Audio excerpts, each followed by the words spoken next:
नाज़रीन, नवाब अली मोहम्मद जे ॿिनि सहाफ़ियुनि जी corona taste report positive अची वई आहे। वधीक तफ़सील ॿुधाइण लाइ असां सां टेलीफोन लाइन ते मौजूदु आहे मेरान टीवी जो रिपोर्टर यूसुफ रिंद। जी यूसुफ, कहिड़ा तफ़सील आहिनि वधीक?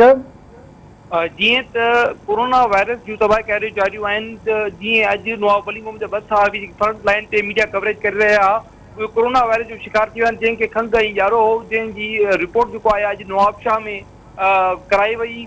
हुते जेको आहे कोरोना इब्तिदाई जेका रिपोर्ट आई आहे उन में ॿई जेके सहाफ़ी आहिनि, सहाफ़ी लाला ख़ालिद ओठो ऐं सहाफ़ी आकाश ओठे के कोरोना टेस्ट जेका आहे पॉज़िटिव आई आहे, जंहिंखां पोइ डॉक्टरनि उन्हनि खे ॿिन्ही खे आइसोलेट कयो वियो आहे। तव्हांखे ॿुधाईंदो आहे त नवाब अली मोहम्मद में ॿ केस ज़ाहिर थिया आहिनि, जेके मीडिया कवरेज कनि पिया, जेके फ्रंट लाइन ते हमेशह मौजूदु हुआ।